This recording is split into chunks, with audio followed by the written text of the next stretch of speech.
지금 온 세계의 이목이 중동의 작은 나라 이스라엘에게 몰려 있습니다.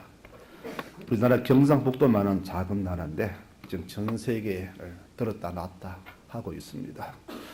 그래서 이스라엘이 왜 이렇게 싸워야 했는가 세계인들은 잘 모를 겁니다. 뭐 작은 나라 좀 참지 이렇게 하시겠지만은 그 나라 지난 역사를 보면은 그렇게 한다고 말할 수 있는 사람 아무도 없을 것입니다. 그만큼 이스라엘은 역사가 험난한 역사였습니다.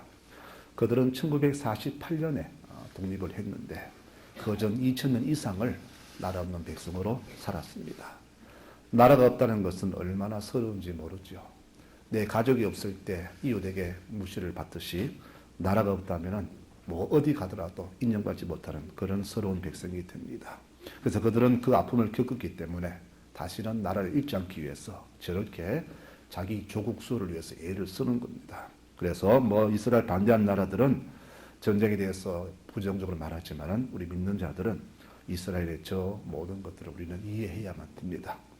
이스라엘은 솔로몬 이후에 남과 북으로 나라가 갈라집니다. 그래서 북쪽을 북이스라엘 그렇게 불렀고요. 남쪽을 남유대 그렇게 불렀습니다. 마치 우리가 북한 남한 부르듯이 그렇게 나라가 갈라진 것이죠.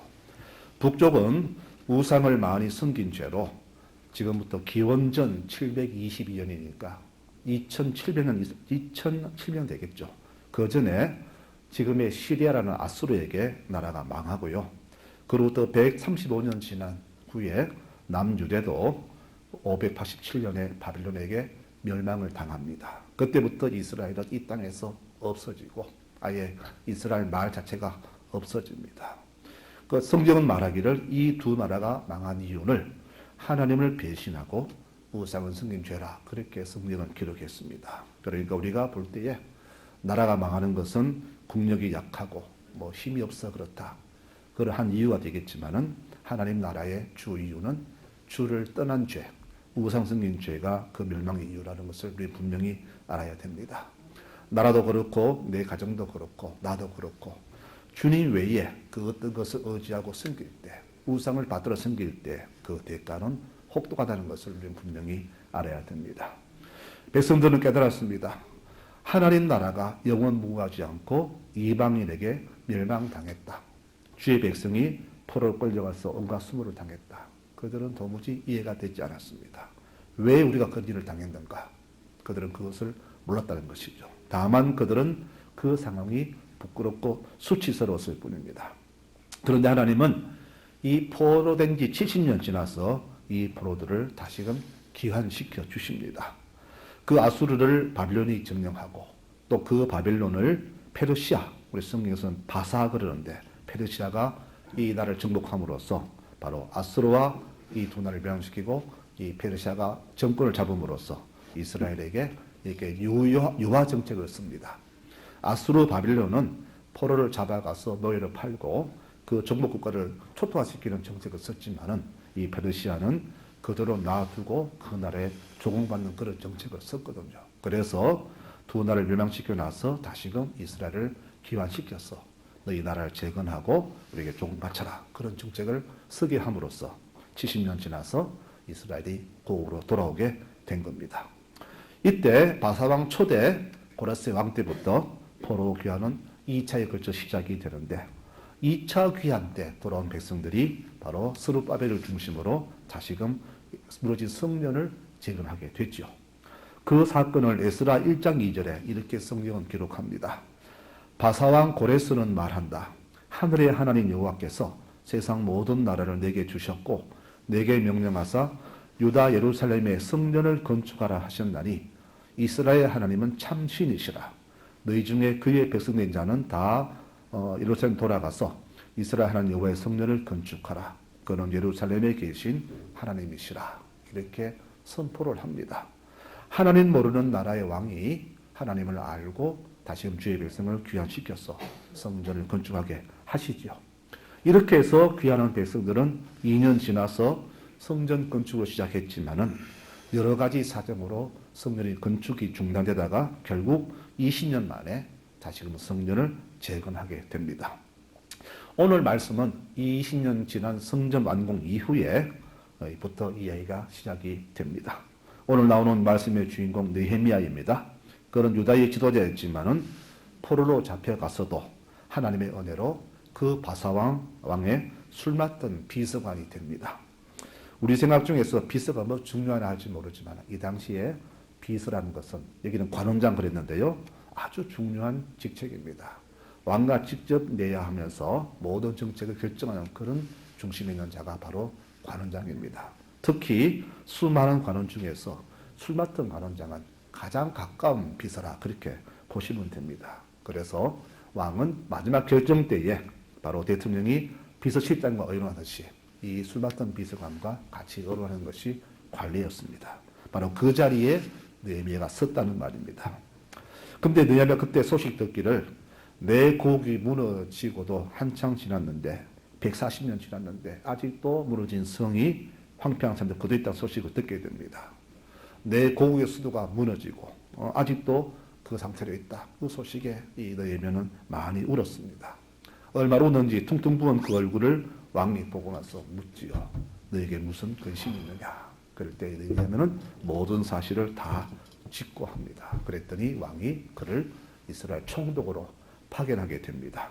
갔다가 성을 재건하고 다시 돌아와라. 그만큼 이를 믿었다는 그런 말이 되겠죠. 이때 돌아와서 재건한 성벽 길이가 약 3km 정도 되는데 백성들이 얼마나 열심히 했는지 이 귀한 공사를 불과 52일 만에 완공을 하게 됩니다. 지금 우리 광복 공사를 보면은 100m 도로 가는데도 몇 달씩 걸리는데 이때 52일 만에 그 성벽을 지어냈다는 것은 그만큼 그 백성들의 그 열의가 뜨겁다는 그런 말이 됩니다. 우리 생각에 그게 뭐 중요하냐? 무너지면 그만이지. 그 성벽 사는 게 중요하냐? 그렇게 생각할지 모르지만은 여러분 그게 왜 중요하냐면 내가 집을 짓고 나면은 담을 샀잖아요. 왜 담을 샀습니까? 내 지은 집을 보호하기 위한 것도 있고 이 담 안에 있는 것은 내 것이라는 그런 소유권을 주장하기 때문에 담을 샀거든요. 그러니까 이 성벽을 재건한 것은 즉 하나님 성전을 보호하기 위한 것이며 이 안의 땅은 하나님 땅이라는 것을 나타내기 위해서 이 성전 공사가 매우 중요한 것입니다. 이 공사에 수많은 방해가 있었지만은 백성들은 한 손에는 칼을 들고 한 손에는 망치를 들고 밤낮없이 남녀노소 가리지 않고 공사에 매달렸으며 그래서 얼마나 걸릴지 모르는 이 큰 공사를 불과 52일 만에 끝내게 됩니다. 이것은 바로 성전을 향한 이들의 애타는 마음과 다시는 내 나라를 잃는 그런 아픔을 밟지 않겠다는 간절함이 있었기 때문이 아닌가 그렇게 추측이 됩니다. 오늘 우리가 이 말씀 속에서 기다려 들을 말씀은 뭐냐? 이 모든 사역이 끝난 후에 오늘 새해 첫날에 백성들이 성전 앞에 있는 광장에 몰려서 가진 나팔절 집회 이야기입니다. 오늘 읽은 말씀이 바로 그 이야기죠. 이스라엘은 음력으로 7월 1일을 새해로 정했습니다. 우리의 구정과 비슷한데 그들은 7월 1일 새해로 정하고 그 또 15일 뒤에 또 장막절을 지킵니다. 이 새해가 되면 나팔을 불어서 새해를 알렸는데 그래서 그날을 나팔절 그렇게 그들은 불렀습니다. 그리고 15일 지나면은 초막절, 즉 장막절을 만들어서 광야 생활을 제한하면서 하나님 은혜를 다시 되새기는 그런 절기를 지킵니다. 오늘 말씀은 이 새해 첫날에 백성들이 모여서 회개 운동을 벌인 그런 이야기가 되겠습니다. 오늘 이 집회를 보면은 특이한 점 두 가지가 있는데 오늘은 이 두 가지 말씀을 드리고자 합니다. 첫째 특이한 점은 이 집회는 제사장이 모은 것이 아니라 백성들 스스로 모였다는 것이죠. 그들은 포로에서 귀환과 성전이 재건된 것과 또 성벽을 온전히 재건한 것을 보면서 주의 은혜를 깨닫게 됩니다. 귀환한 지 오래되었지만은 먹고 사느라고 하나님께 제대로 된 예배 한번 못 드렸고 민생고에 바빠서 신앙의 그걸 제대로 못했다는 것을 그들은 깨달았습니다. 아, 우리가 이렇게 살면 안 되지 하면서 그들은 회개하였고 그래서 새해 첫날에 자발적으로 모여서 하나님께 참여 예배자로서 예배를 드리게 된 겁니다. 여러분, 예배에서 정말 중요한 게 뭔지 아십니까? 바로 제일 중요한 것은 나의 자발적인 마음입니다. 하나님께 예배 드려야 되겠다. 감사해야 되겠다. 그런 자발적인 마음이 예배자의 제일 중요한 자세입니다. 마지못해 할 수 없이 억지로 드리는 예배는 나도 괴롭지만은 받으시는 하나님은 절대 이 예배를 받지 않으십니다. 이런 예배는 평생을 드려도 수백만 번 드려도 아무 소용이 없습니다. 우리가 가인과 아벨을 알잖아요.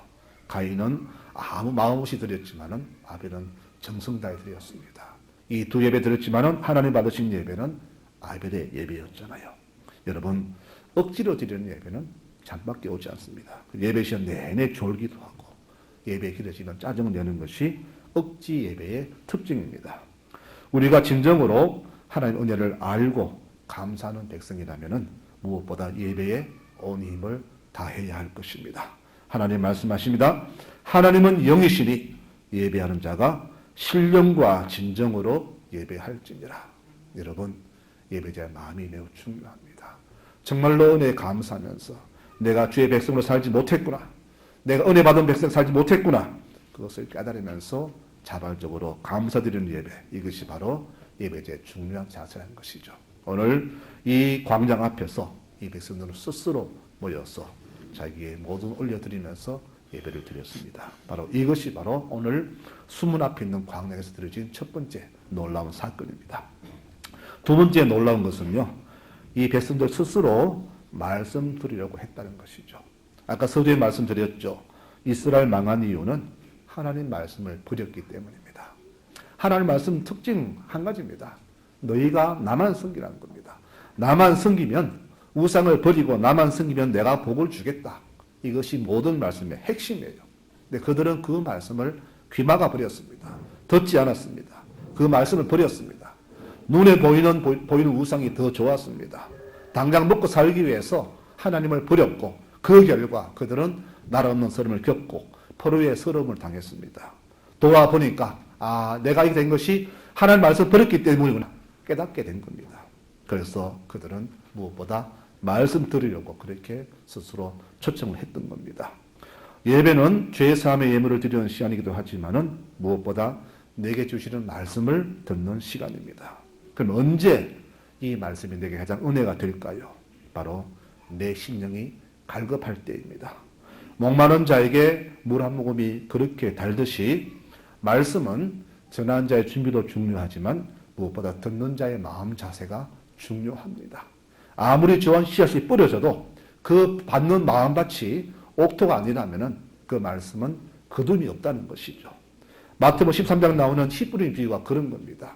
좋은 씨앗을 뿌렸는데 옥토에는 백배가 맺혔는데 길가 돌밭 가시덤불에는 열매가 없습니다. 무엇일까요? 내 마음의 문제라는 것이죠. 내가 말씀 듣기에 사모하고 저 말씀이 내게 생명의 말씀이라고 사모하면서 말씀을 들을 때에 그 말씀이 내게 열매를 맺고 은혜가 되지만은 그렇지 않고 억지로 나와서 앉아있는 사람에게는 이 말씀에 결코 열매가 없다는 것이죠. 같이 예배 드렸는데 어떤 사람은 아멘으로 충만한데 어떤 사람은 노멘으로 충만합니다. 왜 그럴까요? 우리의 마음밭의 자세가 다르기 때문입니다. 그러므로 은혜를 받기에는 무엇보다 듣는 사람의 마음 자세가 중요합니다. 오늘 백성들은 에스라에게 말씀을 들려달라고 부탁을 합니다. 그 이유가 뭘까요? 이제 말씀을 듣고 싶다. 지금까지 내 조상들이 우리가 우리 뜻대로 살았는데 그 삶의 결과는 아무것도 아님을 알게 된 겁니다. 오직 하나님 말씀대로 사는 것이 복임을 알고 우리에게 말씀을 달라는 거예요. 마음이 심령이 갈급하니까 하나님 말씀 들려달라고 이렇게 스스로 그렇게 요구를 했던 겁니다. 여러분, 시편 42편에 말씀합니다. 사슴이 실행물을 찾기에 갈급함 같이 내 영혼이 주를 찾기에 갈급하나이다. 지금 여러분들의 심령은 어떻습니까? 여러분들의 심령은 세상 것으로 가득 차서 충만합니까? 아니면 하나님의 말씀으로 가득하여 풍성합니까? 과거 어느 시대보다 지금 시대 정말로 살기 좋은 시대잖아요. 모자란 거 없습니다. 부족한 거 없습니다. 배고프지 않습니다. 추운 시대가 아닙니다. 그런데 이상하게 우리의 속 사람은 날마다 공포해지잖아요.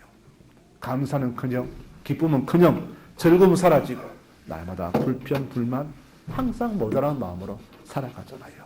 내 속에 기쁨이 없잖아요. 왜 그럴까요?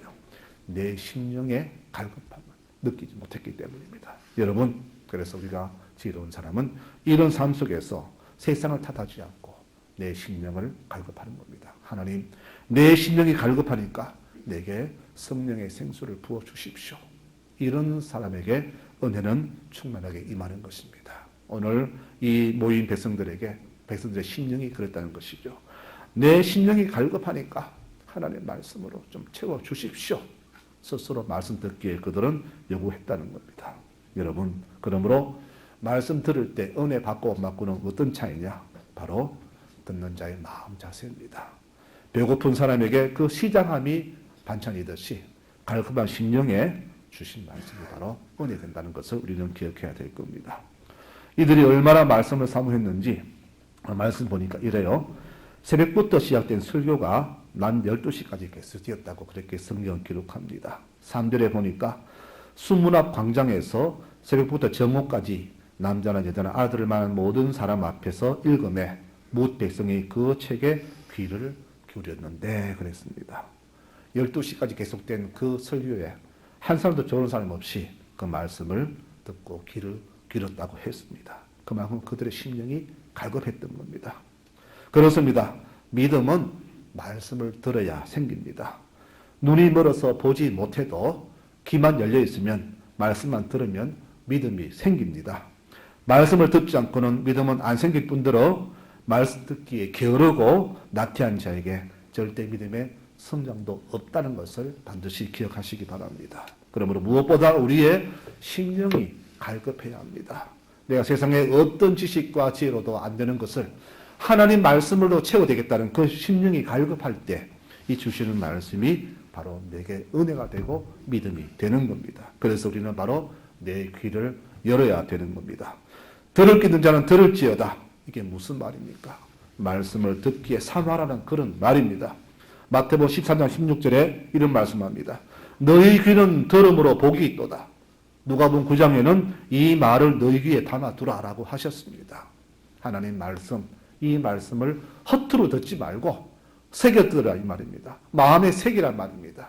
이 말씀이 내게 양약이 되고 식량이 되어서 내 영혼을 풍성히 한다고 말씀하셨어요. 내 영혼이 잘 돼야 육도 잘 되는데 지금까지 우리들은 그 반대로 살아왔잖아요. 그래서 육은 풍성했는데 이상하게 심령이 가난했습니다. 기쁨이 없습니다. 즐거움이 없었습니다. 사는 게 사는 같지 않습니다. 이유가 뭐냐? 하나님 말씀이 내게 없었기 때문입니다. 이 백성들이 바로 그것을 오늘 깨달은 겁니다.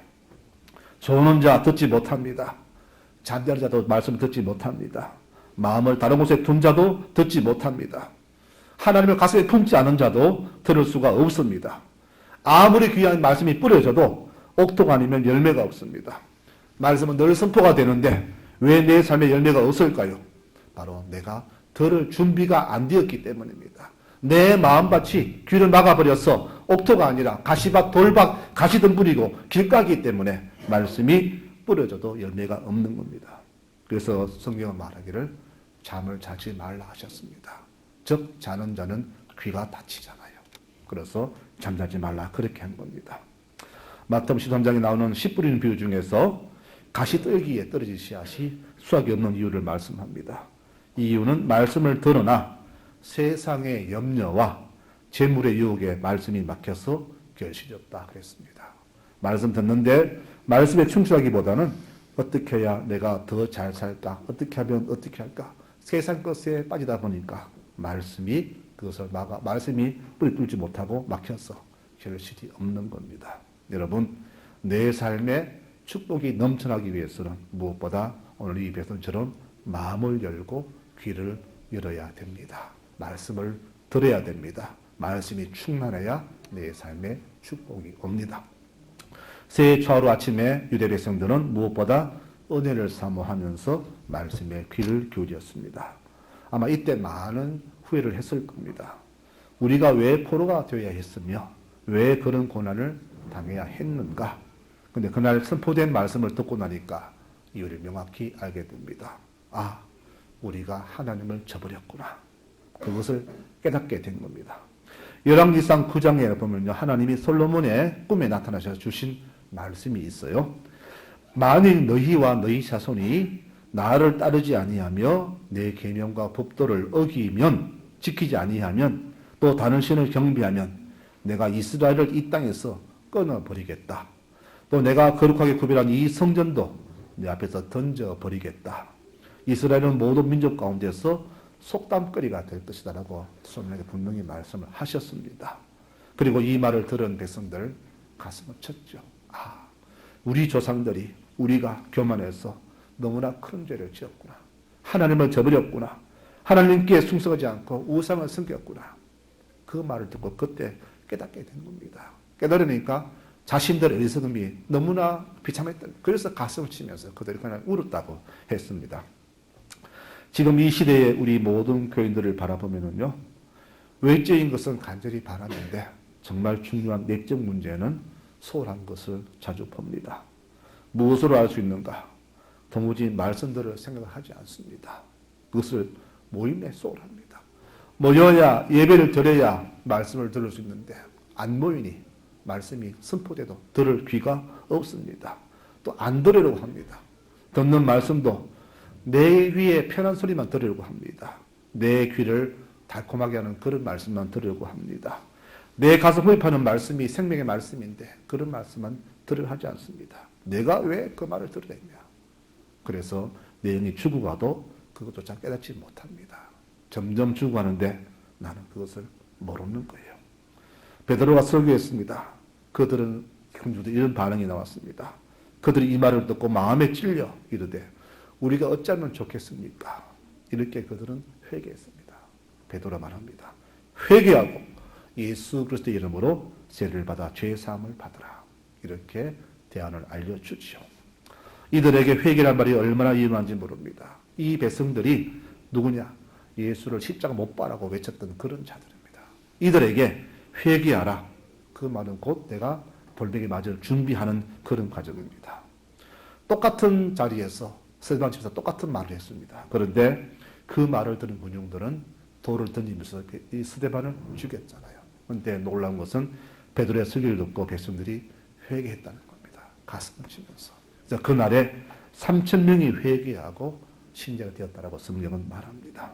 여러분, 내가 진정한 신앙인가 아닌가는요, 알 수 있느냐? 내가 가슴을 얼마나 치는가, 그것으로 알 수가 있습니다. 주의 은혜 안에 있으면서도 감사는 그냥 늘 불평불만이며 탐욕이 가득하여서 오직 자기 자신만 위하고 생각하는 사람. 하나님 백성으로서 해야 할 의무를 성실히 감당하지 못하여서 늘 죄스러운 마음을 가져야 되는데 그렇지 못한 사람은 성도가 아니에요. 여러분, 베드로 설교 들은 백성이 즉각적인 변화를 일으켰습니다. 그 말을 받은 사람들은 세례를 받으며 이날에 신도의 수가 3,000이나 더하더라. 그들이 사도의 가르침을 받아 서로 교제하며 떡을 떼며 기도에 힘썼다. 그랬더니 기적들이 많이 일어났고 서로가 자기 것을 자기 거라 주장하지 않고 구제하며 하나님 백성답게 살아갔는데 이를 통해서 온 백성들이 이들을 칭찬했고 더불어 하나님은 구원받는 사람을 날마다 더하게 하셨다라고 사도행전은 말합니다. 출애굽의 모습입니다. 여러분, 느헤미야의 성벽 재건은 다른 것이 아니라 무엇보다도 하나님의 성전을 보호하기 위한 그런 작업입니다. 이 재건 작업이 오늘 우리에게 주시는 교훈은 우리도 내 마음의 성전을 보호하기 위해서 무너져버린 성벽을 다시금 쌓아야 한다는 것이죠. 내 영혼은 날마다 무너지는데 나는 그 영혼을 보호하기 위해서 무엇하고 있느냐 말입니다. 우리 그거 사지 않잖아요. 내 삶이 무너진 것은 신경 쓰면서 내 영혼이 무너지는 것은 믿음이 떨어지는 것은 왜 보호하려고 벽을 쌓지 않느냐 이 말입니다. 너희 몸은 너희가 하나님께서 받은 너희 가운데 계신 성령의 전인 줄 알지 못하느냐. 너희는 너희 자신의 것이 아니라 우리가 주의 성전입니다. 그런데 우리는 내 성전을 보호하려고 하지 않는다는 겁니다. 여러분, 오늘 이 말씀의 결론입니다. 우리 안에 있는 성전을 보호하십시다. 어떻게 해요? 말씀과 기도로 이 성벽을 다시금 쌓아서 내 안에 성전을 지켜내시기 바랍니다. 성령이 안 계시면 나는 아무것도 아닙니다. 다만 내 집을 보호하는 역할도 하지만은 더불어 이 안쪽에 있는 모든 것은 내 것이라는 소유의 역할도 주장합니다.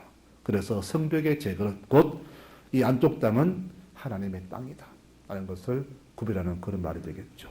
내가 말씀과 기도로 담을 쌓을 때 바로 이 안에 있는 내 몸, 내 성전은 내 것이 아니라 하나님의 것이라는 것을 알려주는 그런 우리의 표시가 아니겠습니까? 더 많은 재산 모으기 위해서 새부터 밤늦게까지 별 보고 별 보며 귀가하면서 수고하지만 진작 중요한 내 영혼의 삶은 소홀한 것이 오늘 우리의 모습입니다. 여러분, 그래서 수고한 만큼 내가 외적인 것은 많이 받지만 내 속은 점점점 줄어들어 가잖아요. 이것이 바로 현 우리의 모습인데 우리는 그것을 모르고 산다는 것이죠. 그러면서 늘 나오는 것은 우리의 불평, 불만, 긴 숨, 한숨뿐입니다. 이것을 우리는 반드시 깨달아야 합니다.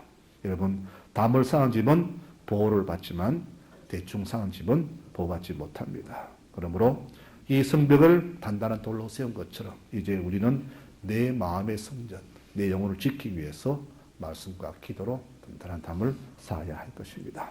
말씀을 맺겠습니다. 성도 여러분, 자주 넘어지시지요. 믿음의 벽돌로 나를 싸지 않으면 또 언제 내가 무너질지 모릅니다. 우리는 내 것이 아닙니다. 하나님의 것입니다. 하나님의 영이 머무시는 거룩한 성전입니다.